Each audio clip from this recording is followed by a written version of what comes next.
오늘 우리에게 주시는 하나님의 말씀 디모데후서 2장 1절에서 6절까지의 말씀입니다. 디모데후서 2장 1절에서 6절 교독으로 봉독하시겠습니다. 내 아들아, 그러므로 너는 그리스도 예수 안에 있는 은혜 가운데에서 강하고 또 내가 많은 증인 앞에서 내게 들은 말을 충성된 사람들에게 부탁하라. 그들이 또 다른 사람들을 가르칠 수 있으리라. 너는 그리스도 예수의 좋은 병사로 나와 함께 고난을 받으라. 병사로 공부하는 자는 자기 생활에 걸리는 자가 하나도 없으니 이는 병사로 모집한 자를 기쁘게 하려 합니다. 경계하는 자가 법대로 경계하지 아니하면 승리전에 관을 얻지 못할 것이며 수고하는 몸과 조직을 먼저 받는 것이 마땅하니라. 아멘. 기도하시겠습니다. 포도원 주인 되신 우리 하나님, 농부가 농사를 짓듯이 그렇게 하나님의 말씀을 씨를 뿌리고 힘을 내고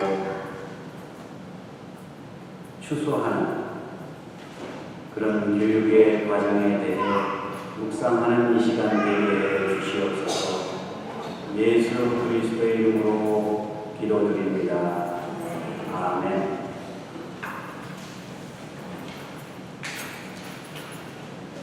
지난 두 주일에 걸쳐서 제가 교회의 본질적인 요소에 대해서 말씀을 드렸죠. 예배에 대해서 말씀을 드렸습니다. 예배란 하나님께 감사하기 위해서 하나님 앞에 나오는 과정이다. 그런 말씀을 드렸고, 예배란 내 몸을 하나님께서 기뻐하시는 거룩한 산제사로 드리는 일이다. 그렇게 말씀을 드렸어요. 오늘은 교회의 본질적인 요소 두 번째 디다케, 교육에 대해서 말씀을 드리려고 합니다. 예수님께서 이 공생애를 사실 때 이 지상에서 하신 사역을 두 가지로 요약할 수가 있죠. 가르치시며 모든 병든 자와 약한 자들을 고치시리라. 두 가지입니다. 가르치시는 일 먼저죠. 예수님에게 있어서 가장 중요한 사역 한 가지를 말한다면 그것은 교육입니다. 예수님은 가르치시는 일이죠. 사도 바울이 초대교회 시절에 교회를 많이 개척을 했는데 교회를 개척할 때 제일 중요하게 여긴 것이 있습니다. 그것이 바로 교육입니다. 사도 바울은 고난과 핍박이 계속 이루어지는 상황 가운데에서 자신이 개척한 그 교회가 끝까지 살아남아서 교회로서의 사명을 완수하려면 하나님 말씀을 기초로 해서 그것을 배우고 그것을 가르치고 그것을 통하여 훈련받는 방법밖에 없다는 결론을 내립니다. 저는 오늘 본문을 통해서 사도 바울이 목숨을 걸었던 교회 교육에 대해서 다음과 같이 묵상해 보고자 합니다. 첫 번째, 교회 교육이란 배우고 가르치는 일입니다. 1절에 2절에 보세요. 1절 2절. 내 아들아, 그러므로 너는 그리스도 예수 안에 있는 은혜 가운데서 강하고 또 네가 많은 증인 앞에서 내게 들은 바를 충성된 사람들에게 부탁하라. 그들이 또 다른 사람들을 가르칠 수 있으리라. 내게 들은 바를 충성된 사람들에게 부탁하라. 사도 바울은 믿음의 아들 디모데에게 선배 목회자로서 성공적인 사역을 위해서 교육 목회라는 대안을 제시하고 있는 겁니다. 그런데 우리는 흔히 교육 그러면은 배우는 것만 생각하죠. 그런데 교육이란 배우고 가르치는 것 동시에 이 두 가지가 다 중요한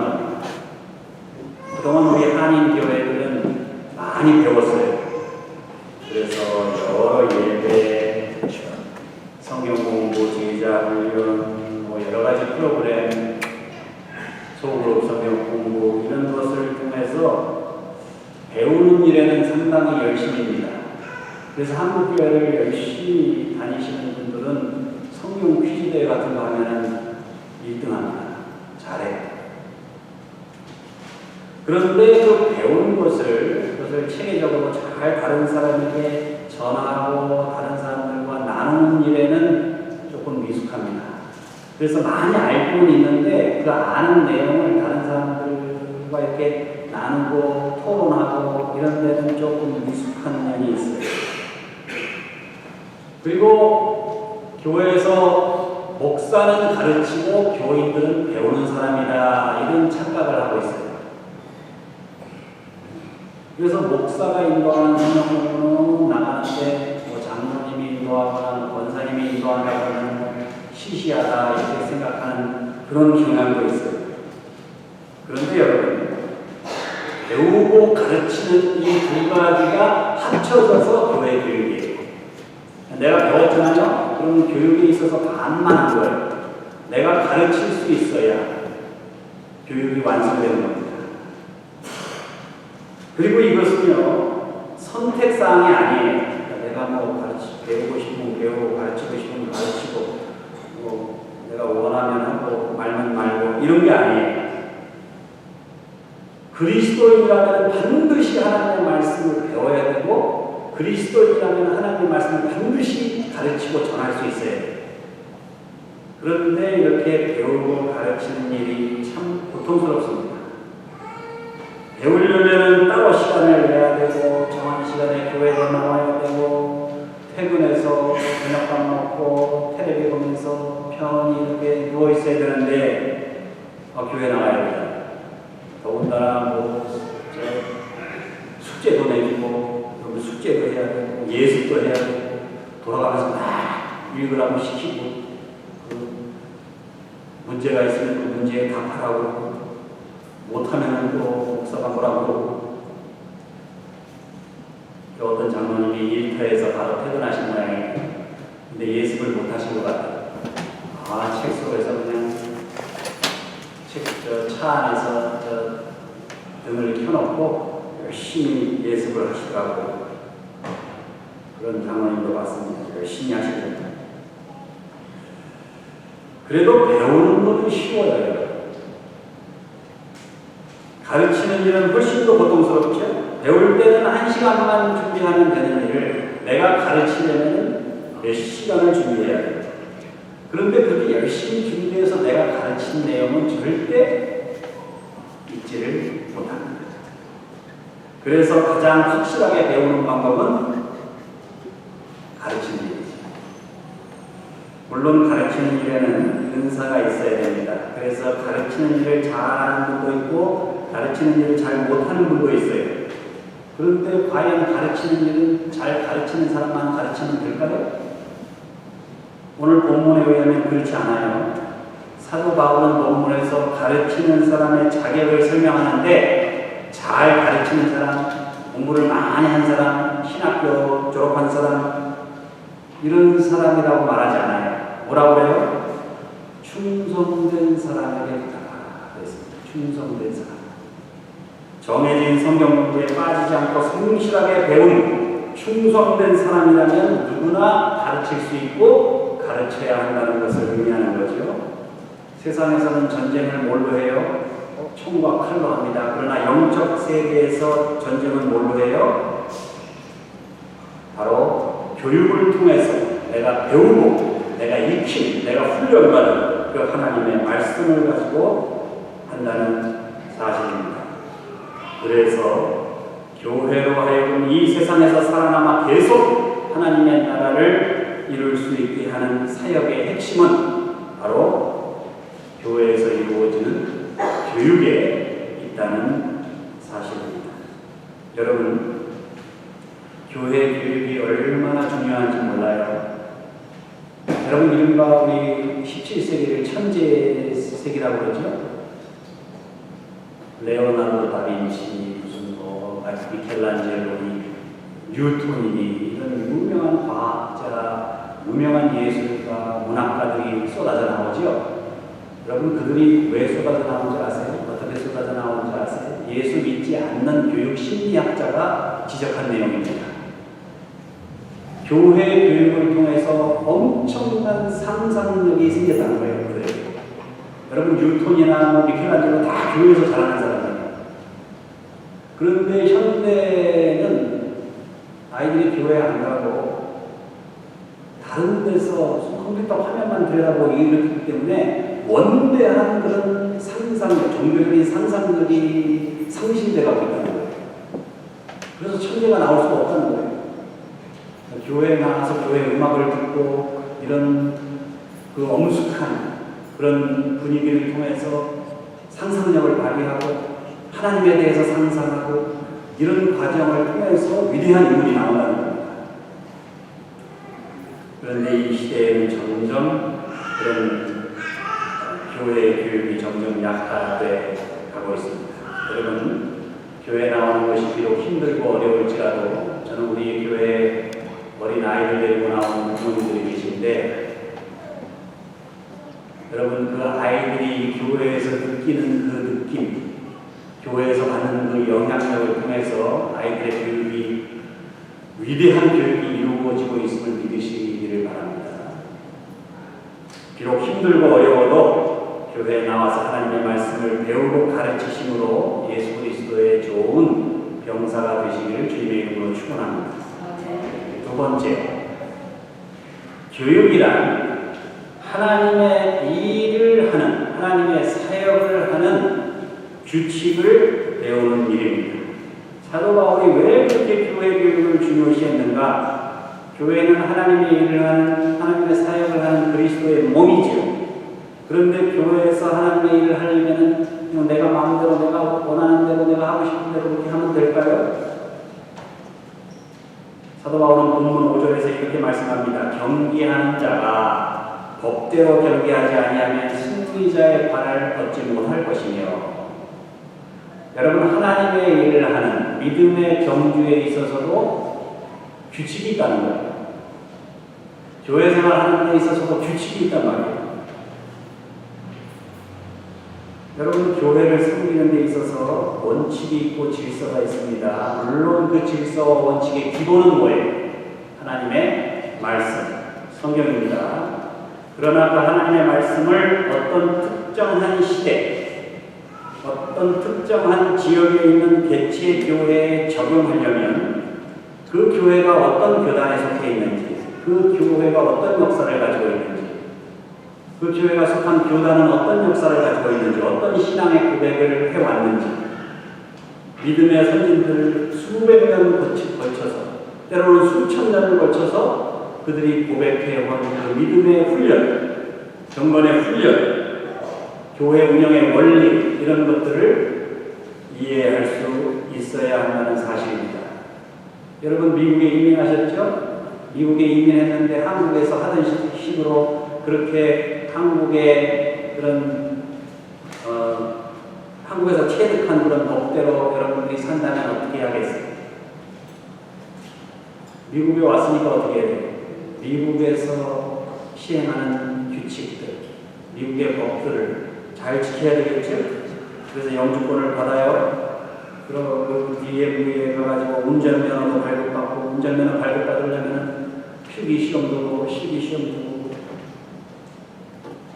인스펙터를 따라서 같이 운전하면서 같이 밖에도 나가야 되고, 또 1년에 한 번 세금도 보고 해야 되고, 이렇게 몇 년 미국 생활에 익숙해지면 그 다음에 어떻게 해요?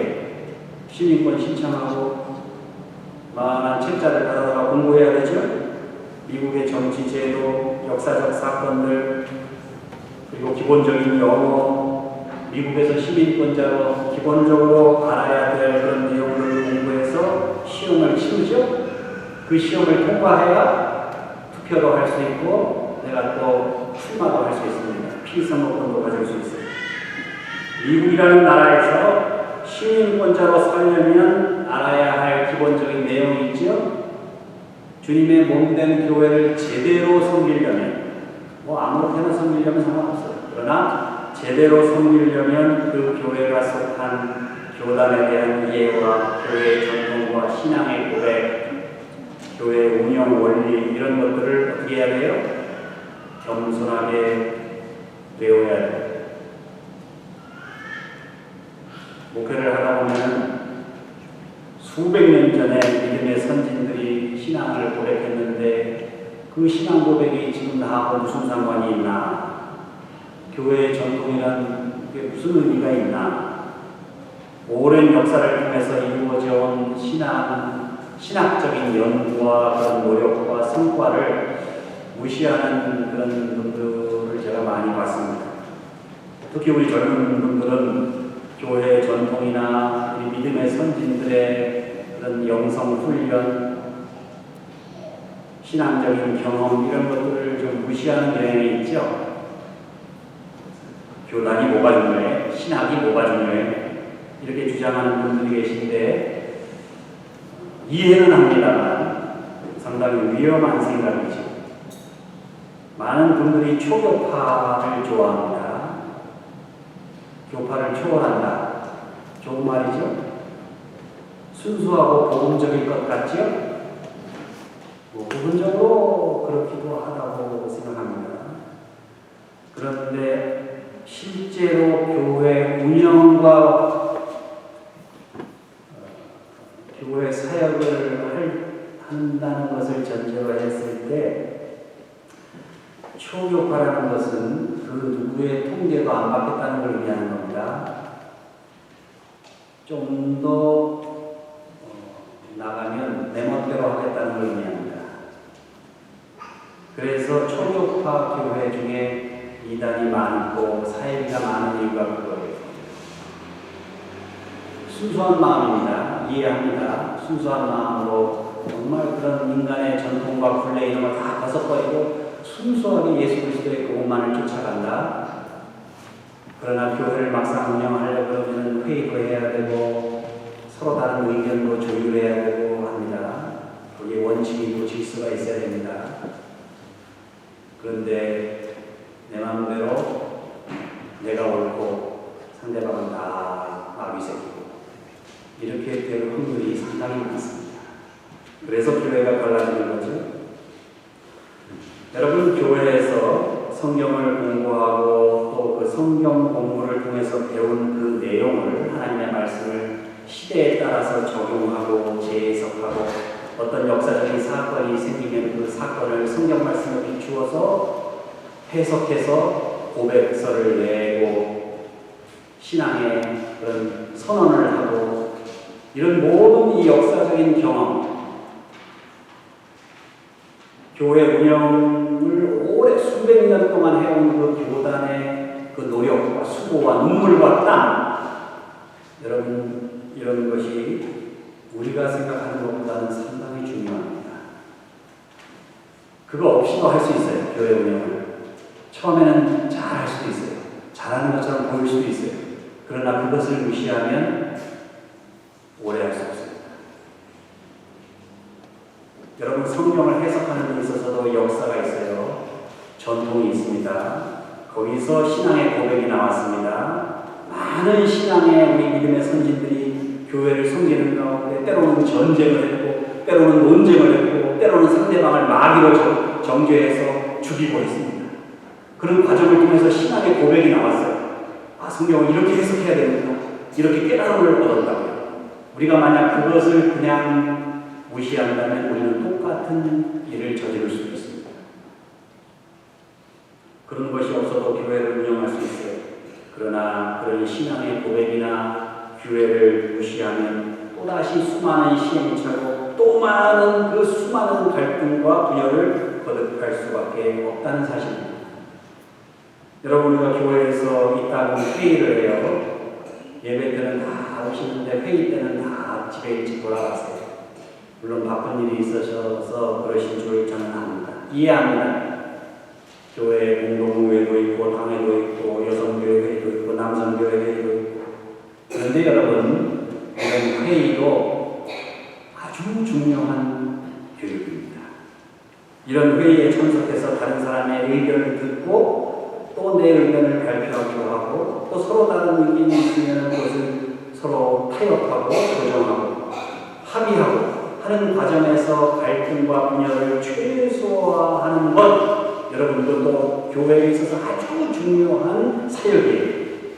이거를 소홀히 하기 때문에 우리 한인 교회들 많이 분열했습니다. 많이 갈등했어요. 미국 교회는 그 시간을 지났어요. 그래서 미국 사람들은 아무리 적은 교회라도 회의를 하거나 하면 아주 질서 있게 품위 있게 합니다.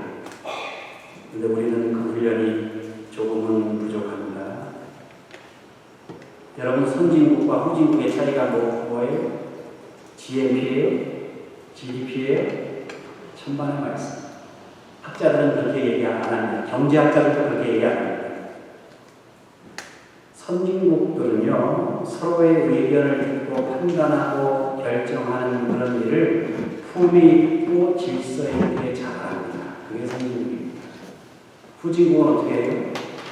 누구 말 한마디에 우왕좌왕하는 거. 성숙한 교회는 어떤 교회예요? 품위 있고 질서 있게 서로의 의견을 듣고 배우고 존중하고 합의점을 잘 찾아서 어려움을 극복해 나가는 교회가 훌륭한 교회예요. 사람 많이 모이는 교회가 훌륭한 교회가 아니에요. 미숙한 교회는 어떤 교회예요? 얘기 안 해도 알겠지. 그런데 우리는 회의는 짧으면 짧을수록 좋아. 그렇게 얘기합니다. 회의 때 질문하고 비판하는 것은 마귀가 좋아하는 일이야. 여러분 그런 얘기 못 들어보셨어요? 저는 꽤 여러 번 들어본 경험이 있습니다. 그래서 무조건 서둘러서 그냥 투표하고 무조건 그냥 다수로 밀어붙여요. 그냥 토론도 안 해요. 그냥 자, 투표합시다. 그래서 한인교회가 발등하는 거예요. 그래서 충분히 토론하고 충분히 서로가 의견을 개진하고 그리고 상대방을 정죄하면 안 돼요. 나와 생각이 다르다고 마귀잡이가 아니에요.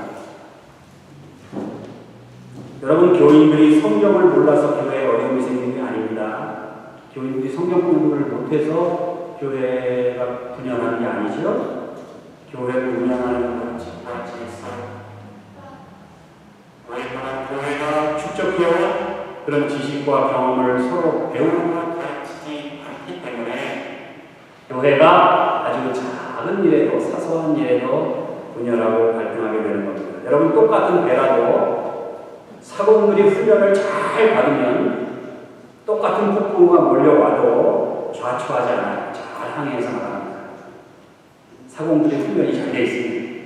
그런데 사공들이 훈련이 안 돼 있으면 약한 폭풍우가 몰려와도 우왕좌왕하다가 배가 뒤집어지는 거예요. 우리 교회 성도님들은 하나님의 말씀은 물론이고 직제 사역자 훈련을 통해서 구원의 방주인 교회를 운영하는 질서와 원칙에 능숙한 그런 베테랑 사범들이 되시기를 우리 주님의 이름으로 축원합니다. 마지막 세 번째, 교육에는 반드시 열매가 있습니다. 비록 교회에서 이루어지는 교육이 힘들고 어렵고 고통스러운 일이지만은 반드시 열매가 있습니다. 사도 바울은 본문 6절에서 교회 교육을 어디에 비유해요? 농사에 비유합니다. 이렇게 말합니다. 수고하는 농부가 곡식을 먼저 받는 것이 마땅하니라. 하나님의 말씀을 배우고 가르치는 일이 하루아침에 되지 않습니다. 많은 시간과 노력을 필요하고 합니다. 마치 농사의 일처럼. 그러나 교회 교육에 투자하는 그 시간과 노력과 재능만큼 거기에 합당한 열매를 맺게 된다는 사실입니다. 여러분이 미국에서 사망원인 넘버원이 뭐예요? 아직까지는 심장병입니다. 두 번째가 암이고 세 번째가 치매예요. 알츠하이머. 그런데 이제 몇 년 후면은 그 순위가 바뀌죠? 넘버원이 치매예요. 그런데 여러분 성경 공부를 많이 하시는 분들은 성경을 꾸준히 읽으시는 분들은 치매에 안 걸린답니다. 예수 믿는 의사가 하는 얘기가 아니라 예수를 믿든 안 믿든 의학적으로 그렇습니다. 그러니까 여러분이 성경 공부를 열심히 하고 성경을 열심히 읽으시면 적어도 이 사망 원인 넘버 1은 느껴갈 수 있다는 거예요. 우리가 오늘부터 늦지 않았습니다. 하루에 한 성경 10장씩 큰 소리로 전독을 하시면 치매 물론 걸릴 수 있지만 안 걸릴 확률이 높으니까 그렇게 하실 수 있기를 바랍니다. 그 다음에 성경 공부를 많이 하면 어떤 좋은 일이 생기냐면 성경 공부를 많이 하면 그 공부한 내용을 다른 사람한테 이렇게 말하고 싶거든요. 가르칠 사람이 없으면 뭐 손주한테라도 성경에 얘기를 하세요. 성경 내가 읽은 내용을 손주한테 얘기해 주세요. 삼손 얘기, 아브라함 얘기, 모세 얘기 하세요. 잡아놓고 못 알아들어도 이렇게 잡아놓고 사탕 주고하면서 얘기하세요. 자, 전도의 열매가 맺힙니다. 여러분 천국 가면은 가장 큰 상급을 누가 받는다고요? 재산이 많은 사람, 높은 지위에 있는 사람, 많이 배운 사람, 자식이 많은 사람이 천국 가면 멸관을 많이 받을까요?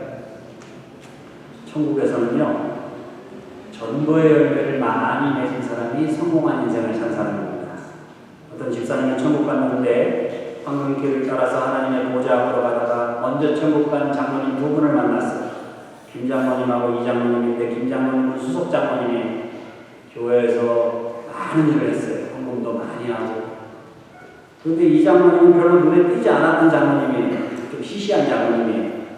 돈도 없고 가난하고.